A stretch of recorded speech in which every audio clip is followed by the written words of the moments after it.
बिस्मिल्लाहिर्रहमानिर्रहीम। अस्सलाम वालेकुम एवरीवन। उम्मीद है आप सब खैरियत से होंगे।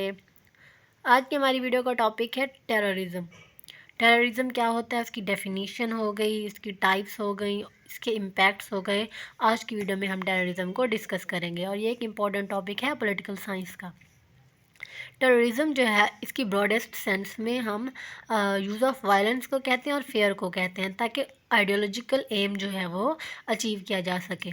जो टेररिस्ट्स होते हैं वो वायलेंस क्रिएट करते हैं और लोगों के अंदर खौफ और फेयर क्रिएट करते हैं ताकि वो अपना मकसद हासिल कर सकें, जिस मकसद के लिए भी वो टेररिज्म करते हैं। ये जो वायलेंट एक्ट्स होते हैं, ये नॉन गवर्नमेंट ग्रुप्स या इंडिविजुअल्स जो हैं वो कमिट करते हैं, उनकी तरफ से ये किए जाते हैं। अब हम डेफिनेशन देखते हैं।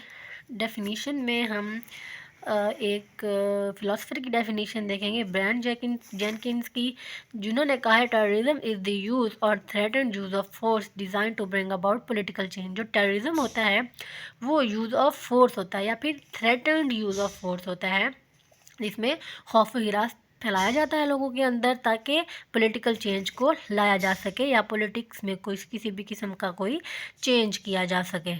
अब हम काजेज़ देखते हैं। टेररिज्म के बहुत से काजेज़ हैं, यहाँ पे सिर्फ 5 ही डिस्कस किए गए हैं और जो कि थोड़े डिस्कस किएंगे। सबसे पहले इलिटरेसी, जिसमें जहालत, इसका मतलब होता है जो लोग एजुकेटेड नहीं होते वो। Injustice, social and political injustice, they believe that violence और its threat will be effective, और रिलीजियस कॉज। सबसे पहले हम इलिटरेसी को देखते हैं।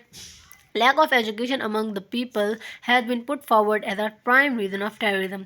जो lack of education होती है लोगों के दरमियान, ये एक important रीज़न है, सबसे पहला रीज़न है टेररिज्म का। अनएजुकेटेड लोग जो होते हैं वो इजीली परसुएड किए हो जाते हैं कि वो कोई भी क्राइम कर सके, क्योंकि उनके पास इतनी एबिलिटी नहीं होती थिंकिंग करने की, सोचने की कि वो क्या कर रहे हैं। उनको सही और गलत का पता ही नहीं होता।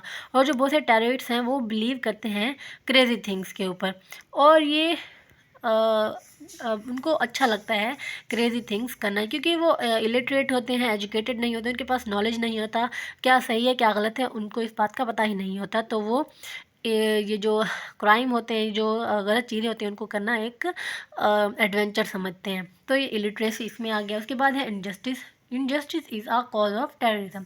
ये भी एक इम्पॉर्टेंट कॉज है टेररिज्म का, क्योंकि ज़ाहिर सी बात है, जब इंसाफ नहीं मिलेगा लोगों को तो लोग जो अनलॉफुल तरीके हैं उनको इस्तेमाल करते हैं जस्टिस को अचीव करने के लिए।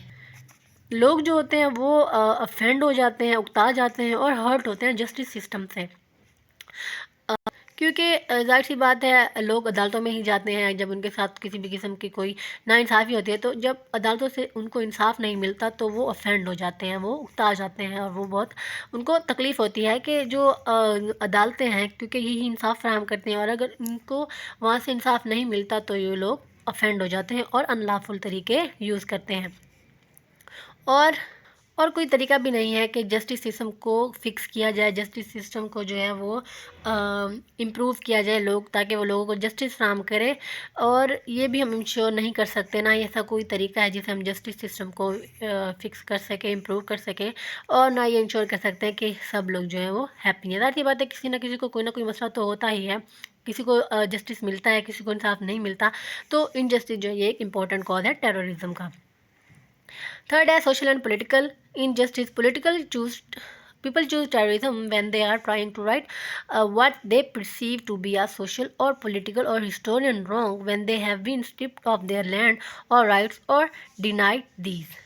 जब सोसाइटी में इनजस्टिस होता है, जब सोसाइटी में हम किसी को मार्जिनलाइज कर देते हैं, किसी भी सोशल ग्रुप को, किसी भी ग्रुप ऑफ पीपल को, तो जाहिर सी बात है वो इनजस्टिस फील करते हैं, उनको इक्वालिटी नहीं दी जाती, तो वो इस टाइप की जो एक्टिविटीज़ हैं उनमें इन्वॉल्व हो जाते हैं। और पॉलिटिकल तौर पर भी अगर किसी को जस्टिस नहीं मिलता तो वो अनलॉफुल तरीके से जस्टिस हासिल करने की कोशिश करते हैं, जिससे टेररिज्म का खर्चा जो है वो बढ़ता है। फोर्थ है रिलीजन। रिलीजन जो है ये भी कॉमन और पॉपुलर रीज़न है टेररिज्म का। ये कोई मेन कॉज नहीं है, बट ये भी एक इम्पोर्टेंट कॉज है, सिग्निफिकेंट कॉज है टेररिज्म का। और 1980 से अब तक रिलीजन से मोटिवेट होकर जो टेररिस्ट एक्टिविटीज़ हैं उनमें इंक्रीज देखा गया है। उसके बाद है the believe that violence will be effective. कुछ लोगों का ये बिलीव होता है कि अगर वो वायलेंस करेंगे, अगर वो अनलॉफुल तरीके इस्तेमाल करेंगे तो तो ये इफ़ेक्टिव होगा और इससे उनको जस्टिस मिल जाएगा। लेकिन ऐसा जो नोशन है, ये जो आइडिया, ये बिल्कुल गलत है। ये भी एक और तरीका है, एक और सोर्स है, एक और रीज़न है टेररिज्म का। बहुत से जो टेररिस्ट्स हैं हिस्ट्री में, उनका ये कहना है कि उन्होंने वायलेंस को चूज़ किया क्योंकि उनके पास और कोई रास्ता नहीं था कि वो जस्टिस हासिल कर सकें या फिर जो उनके वर्क्स हैं या जो उनकी एक्टिविटीज़ हैं उनको इफ़ेक्टिव कर सकें। तो उनके पास और कोई रास्ता नहीं था वायलेंस को अडॉप्ट करने के अलावा। तो ये जो बिलीफ है, ये जो आइडिया है कि जो वायलेंस है, वायलेंस से हम अपने सारे काम करवा सकते हैं, वायलेंस से हम जस्टिस हासिल कर सकते हैं, तो ये बिल्कुल गलत है। लेकिन बहुत से जो टेररिस्ट्स हैं उनका यही ही माइंड होता है कि अगर हम वायलेंस यूज़ करेंगे, अगर हम दहशतगर्दी करेंगे, अगर हम टेररिज्म फैलाएंगे, अगर हम लोगों में खौफ व हिरास फैलाएंगे, तो इससे हमें जस्टिस मिल जाएगा। लेकिन ऐसा बिल्कुल नहीं होता। नेक्स्ट है टाइप्स ऑफ टेररिज्म। टेररिज्म की 2 टाइप्स हैं मेन जो हैं।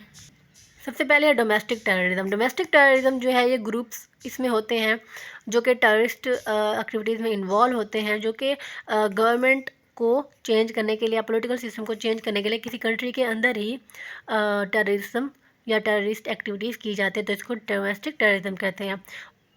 ओक्लाहोमा सिटी जो है ये इसकी एग्जांपल है।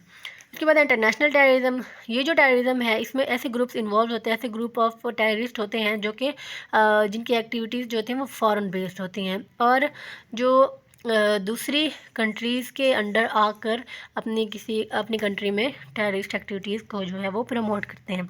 फॉर एग्ज़ाम्पल 11 सितंबर जो है ये भी एक इंटरनेशनल टेररिज्म की एग्जांपल है, क्योंकि इसमें यूनाइटेड स्टेट्स के ऊपर फॉरेन कंट्री से हमला किया गया था, जो वर्ल्ड ट्रेड सेंटर था उसके ऊपर। टेररिज्म के बहुत ज़्यादा इम्पैक्ट्स होते हैं, बहुत ही ख़तरनाक इम्पैक्ट्स होते हैं। सबसे पहला इकोनॉमिक इम्पैक्ट, जिसमें लॉस ऑफ लाइफ होती है, इंफ्रास्ट्रक्चर जो है वो ख़त्म हो जाते हैं, बिज़नेस जो है वो डाउन हो जाता है, गवर्नमेंट स्पेंडिंग और सिक्योरिटी, गवर्नमेंट जो है वो सिक्योरिटी के ऊपर ज़्यादा स्पेंड करने लग जाते हैं, जिसकी वजह से जो दूसरे इंस्टीट्यूशन होते हैं, जो दूसरे इदारे होते हैं काम करने वाले, उनकी जो इफ़ेक्टिवनेस है वो कम हो जाती है। नेक्स्ट है सोसाइटी इम्पैक्ट, जो क्रिएट एटमॉस्फेयर ऑफ सस्पिशन। जब सोसाइटी में, ज़ाहिर सी बात है, जब टेररिज्म ज़्यादा हो जाता है तो सोसाइटी में लोग एक दूसरे के ऊपर शक करना स्टार्ट हो जाते हैं कि वो टेररिस्ट है या ये टेररिस्ट है। इस टाइप के जो शक व शुबे होते हैं वो ज़्यादा हो जाते हैं और हर तरफ खौफ व हिरास और पैनिक की सिचुएशन होती है। अगर किसी भी कंट्री में जो टेररिज्म है वो ज़्यादा हो जाता है तो लोग पैनिक कर जाते हैं, फेयर उनमें बहुत ज़्यादा बढ़ जाता है। उसके बाद है political impact, makes world politics more complicated and difficult. जो कंट्रीज़ होती हैं वो एक दूसरे के साथ अपने रिलेशन जो है वो बढ़ाने से कतराती हैं। वो ज़ाहिर सी बात है, अगर टेररिज्म जो है किसी भी कंट्री के ऊपर, किसी भी कंट्री में ज़्यादा टेररिज्म होता है, टेररिस्ट एक्टिविटीज़ होती है, तो दूसरी कंट्रीज उसको सही नहीं समझती, तो इससे पॉलिटिकल इम्पैक्ट भी ज़्यादा पड़ता है और उसकी कंट्री की प्रेस्टीज के ऊपर असर पड़ता है। अब हम सोल्यूशन देखते हैं टेररिज्म के। Eliminate the roots of terrorism. The way this word is at lacking terrorism is funny. Every country is doing something to kill terrorism, but they still cannot eliminate all terrorism. They can kill some terrorists today, but they cannot kill another terrorism tomorrow or after tomorrow. They should try to find the roots of terrorism and they have to eliminate it. तो जो अब जो दुनिया terrorism के साथ deal कर रही है वो एक तरह से फ़नी किस्म का लग रहा है, क्योंकि जो दुनिया है, जो कंट्रीज़ हैं, डिफरेंट कंट्रीज़ जो है, पावरफुल कंट्रीज़ हैं, वो उन्होंने बहुत से तरीके इस्तेमाल किए हैं टेररिज्म को ख़त्म करने के लिए, लेकिन वो अभी तक टेररिज्म को ख़त्म नहीं कर पाए। वो 2-4 टेररिस्ट को मार सकते हैं, लेकिन वो इतने टेररिस्ट को तो नहीं मार सकते ना, जो कल पैदा होंगे या उससे बाद पैदा होंगे या उससे बाद का जो टेररिज्म है वो उभर आएगा, तो उसको तो ख़त्म नहीं कर सकते ना। इसलिए उनको रूट कॉज जो है उसको पकड़ना चाहिए और उसको ख़त्म करना चाहिए ताकि टेररिज्म को ख़त्म किया जा सके। ब्लैक मनी जो है ये एक मेन रूट कॉज है टेररिज्म का, क्योंकि जो टेररिस्ट होते हैं वो कुछ भी नहीं कर सकते पैसों के बगैर। तो जो गवर्नमेंट है उसको ढूंढना चाहिए कि उसकी कंट्री के अंदर कौन से लोग हैं जो टेररिस्ट को सपोर्ट कर रहे हैं। Second, education literacy. It is a primary solution to terrorism. The government should educate the people to understand the differences in culture, religion, belief and human behaviour. All people should think of the peace, freedom and equality of all human being, not just their group of people. तो लोगों को educate करने से भी terrorism का खात्मा किया जा सकता है। लोगों को समझना चाहिए कल्चर को, रिलीजन को और उनके बिलीफ को और उनके ह्यूमन बिहेवियर में जो क्या डिफरेंसेस है उनको समझना चाहिए। और तमाम लोगों को पीस, फ्रीडम और इक्वलिटी के बारे में सोचना चाहिए कि तमाम लोग जो है वो, ऑल ह्यूमन बीइंग जो है वो इक्वल हैं। और ना कि सिर्फ उनका ग्रुप ऑफ पीपल जो है वो प्रेस्टिजियस है। तो सबको इक्वल समझना, एजुकेट करना, ये भी एक इम्पॉर्टेंट सोल्यूशन है टेररिज्म को ख़त्म करने का।